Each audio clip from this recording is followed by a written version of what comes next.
like art, you'll see it as art. If you don't like art, you'll just see it as vandalism. It's hard to argue when it's a big dirty silver tag on someone's back gate. That's when people say, well, that's just vandalism then, isn't it? But yet, as a graffiti writer, no, that's still an art form, it's a hand style, isn't it? I think you rarely come across a graffiti writer whose sole motive is just to damage and to vandalise.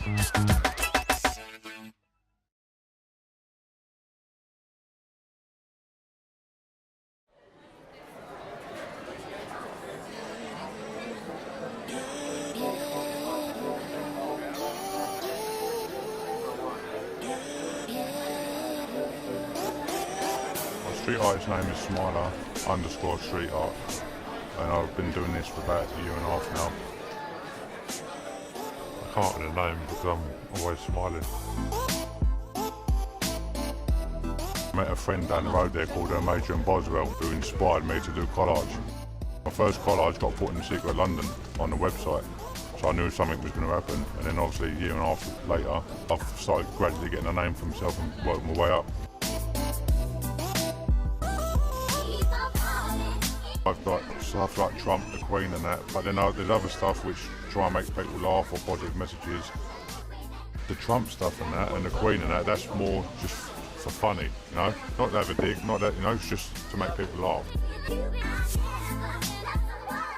The subject stuff, the racism and bullying and all this stuff, that is stories I read in the paper or hear on the news. And it upsets me when someone takes their own life or gets bullied or something. So I'm just trying to encourage people to feel welcome in the UK, feel welcome in Brick Lane, come back again and feel they could speak up if they're being bullied or something. If I can make someone's day better, that's what it's about. Spread a bit of love in the UK. You know?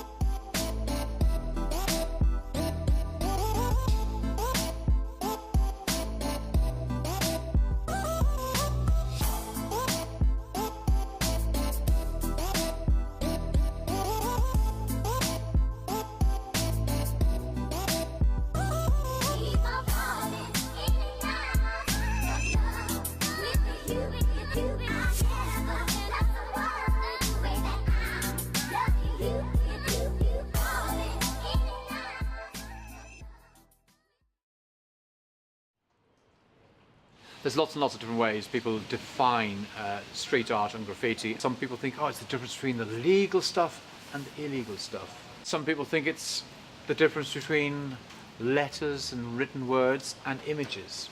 My personal preference is to view it as a function of who the audience is. Street art, people like me and you are the audience for that. Street artists want us to enjoy their art. Graffiti writing, the audience is other graffiti writers. They're showing off to each other.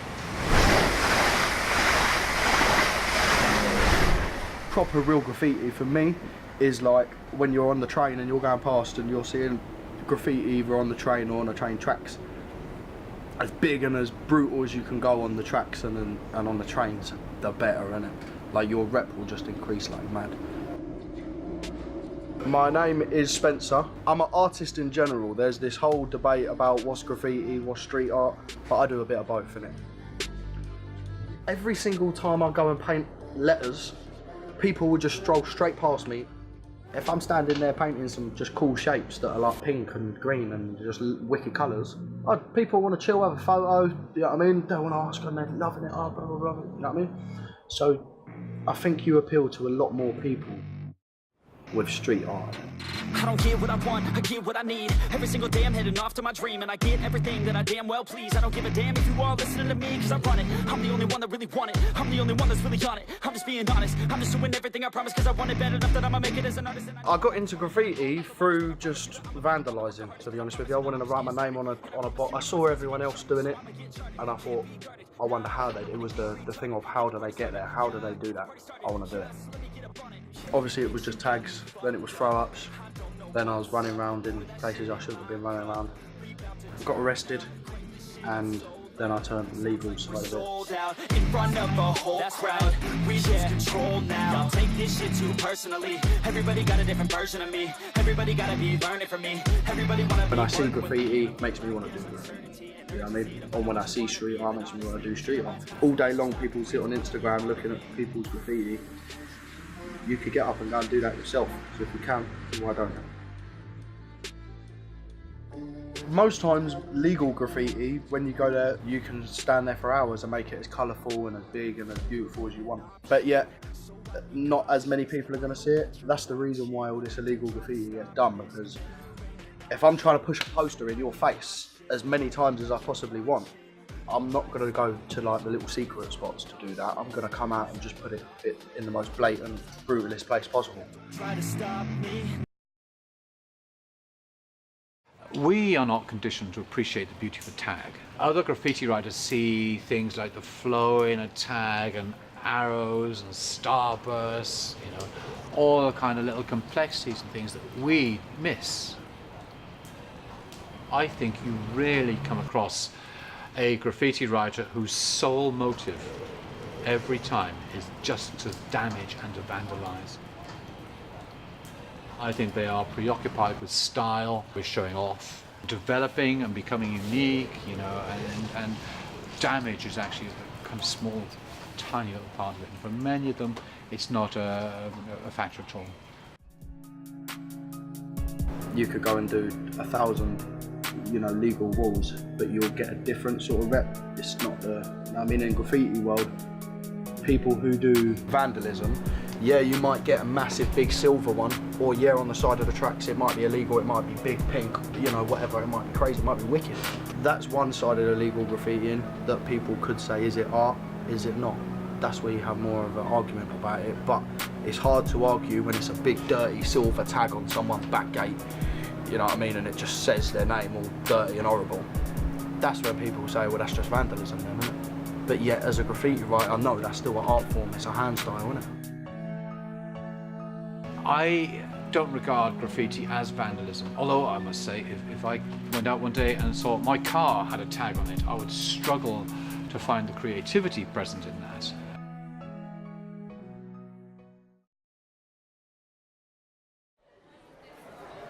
If you like art, you'll see it as street art, whatever you wish to see it as. If you don't like art, then you'll see it as vandalism. You need to love art to be able to enjoy it. If you don't love art, you're not going to enjoy it. At the end of the day, everyone's got their say. We're meant to be a country of freedom of speech. You don't get your freedom of speech because you come out and have your freedom of speech, you're arrested or banged up or something, you know? So you need to do it this way. Put it on the street and let people photograph it. Obviously, yeah, you'll get arrested and shit like that. And people go to jail for it. And that's mad. That's a whole other topic in itself, and that's just wrong. I've had mates that have gone to jail and he's sharing a cell with some geezer who, you know, who's beat up someone and who's fucking in there for fighting. How are them crimes the same to put in the same jail, in the same cell, and he was doing longer than the geezer who went in there for fighting? Fucking work that one out. That's just ludicrous, man. It's crazy. And yet when they're in there, it's not stopping anybody. No one is going to go to jail, come out and go, oh, well, I'll just stop doing what I love now then just because fucking I'm going to, you know, I got arrested and I went to jail. They're just like, they're in there itching to get out and go painting again because it's what they love doing. As soon as graffiti writers come out of jail, probably one of the first things they're going to do is go and buy a spray can and just get the vibe of spray painting again. I promise you. So it's pointless. I have my say. I want to make people feel comfortable and people feel happy, people's lives better, and try and stop people from ending their lives, you know, because they're being bullied or something. But if I could change my job and become a full-time artist, that's all I'd want. It's everyone's dream to have more time to do more work and change more lives. I wake up, first thing I think about is graffiti. Or any sort of art, street, whether you call it, let's stop categorising now. I wake up and I think about art, and I don't stop thinking about it until I go to bed. Even then, when I'm laying in bed sometimes, every night, I'm laying there thinking about the next piece I'm going to paint, or something I could do on a canvas, you know what I mean? All day long. all I think and really care about sometimes. You know, there's points where I think to myself, I should really be giving a shit about other things right now, but I don't. I'm sitting there painting canvas because that's what I love doing, man. And that's when I'm at the point of my all-time high, innit? When I do a piece of art, I look back and I'm like, yes. My hands steady, I feel ready, but my legs heavy, I don't get it. How come I haven't hit it already? Still working, I'm still learning, I'm still searching, finally earning something, finally turning something called a profit. If I hear you talking shit, don't get caught in it. I'll be popping off and hit your ass, dropping all your shit. Yeah, I promise this, I got promises, you ain't stopping this. Cross my shit, you'll be knocked unconscious, bitch. That's the consequence, I got this, I will not quit. Man, I'm on it, honest, I'm gonna launch quick, then I'm gone. It's just a matter of time before I'm over the climb and moving under my prime. Just quit my 9 to 5, I'm rocking and they watching, cause it's shocking. Dropping all these top 10 songs, so stopping. It's time to live my life, it's time to live, not die. Wish I could slow down time and just enjoy it.